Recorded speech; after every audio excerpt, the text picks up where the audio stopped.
જો તમે ભરૂચ તરફ જતા હશો તો અહીંની એક સૌથી મોટી સમસ્યા ટ્રાફિક જામથી પરિચિત જ હશો। નેશનલ હાઈવે નંબર 48 ઉપર અંકલેશ્વર નજીક સમયાંતરે સર્જાતી ટ્રાફિક જામની સમસ્યા હવે ગંભીર બની રહી છે। ગંભીર એટલા માટે કારણ કે તેના કારણે સમય, પૈસા, ઈંધણ જ નહીં આંતરરાષ્ટ્રીય વ્યાપારને પણ અસર પડી રહી છે।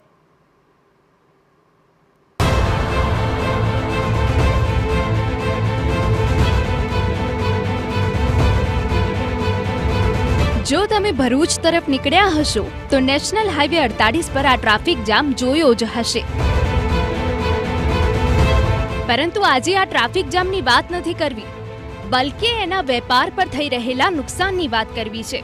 હકીકતમાં સમયાંતરે સર્જાતી ટ્રાફિકની સમસ્યા ઉદ્યોગકારો અને ટ્રાન્સપોર્ટરોને પરેશાન કરી રહી છે। એટલું જ નહીં, તેમને લાખોનું નુકસાન પણ કરાવી રહી છે।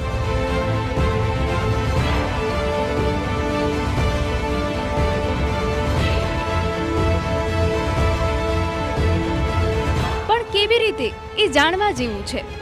દિલ્હી મુંબઈને જોડતા નેશનલ હાઈવે પર ટ્રાફિકની સમસ્યા। અંકલેશ્વર નજીક બોટલનેક અને બિસ્માર રસ્તો, સંકડાશ અને રસ્તાના કારણે વાહન વ્યવહાર થંભે કે ધીમો પડે, કેમિકલ ડાઈ સહિતનું મટીરિયલ સમય કરતા મોડું પહોંચે, જેની સીધી અથવા આડકતરી અસર ઇકોનોમી પર પડે। આમ આ સમસ્યા ભલે સામાન્ય લોકોને ન દેખાય, પરંતુ ટ્રાન્સપોર્ટરો માટે આ એક મોટી સમસ્યા જ નહીં, આર્થિક નુકસાન પણ છે। ટ્રાફિક હાઈવેના ટ્રાફિકના લીધે અંકલેશ્વર જીઆઈડીસીમાં ટ્રાફિક એટલો જ ભારે જામ થઈ જાય છે। તેને માટે બી કોઈ સરકાર યોગ્ય પગલાં ભરે તેવી અમારા એસોસિએશનની માંગ છે। આટલું શું છે કે અમારા બિઝનેસમાં બહુ મોટો લોસ જાય છે આમાં, કારણ કે 5-5, 6 કલાક ટ્રાફિક જામમાં જ પડી રહી છે ગાડીઓ, ઓનલી ફોર હમણાં ખાલીને બ્રિજના કારણે। એનું સોલ્યુશન આવે એવું અમે ઈચ્છી રહ્યા છીએ। વાપીથી અંકલેશ્વર ગોલ્ડન કોરિડોર તરીકે ઓળખાય છે। અહીંના કેમિકલ ઉદ્યોગની ડાઈઝ, પિગમેન્ટ, ફાર્મા અને પેસ્ટિસાઇડ્સ દેશ વિદેશમાં નિકાસ થાય છે। માત્ર અંકલેશ્વરમાંથી જ દરરોજના 100 કન્ટેનર રવાના થાય છે। ત્યારે ટ્રાફિકની સમસ્યા સર્જાવાથી ઉદ્યોગોએ કરોડો રૂપિયાના ડેમરેજનો સામનો કરવો પડે છે। આ ઉપરાંત વિદેશમાં માલ મોડો પહોંચે તો પેનલ્ટીનો સામનો પણ કરવો પડે છે। ટ્રાફિક જામને કારણે કલાકો સુધી વાહન વ્યવહાર અટકાઈ જતો હોય છે, જેને કારણે આ બધી પ્રોડક્ટ એટલી અગત્યની છે કે જેનું સમયસર એના સ્થાન પર પહોંચવું જરૂરી છે, કારણ કે ત્યાંથી તે દેશમાં તથા વિદેશમાં આગળ મોકલાતું હોય છે।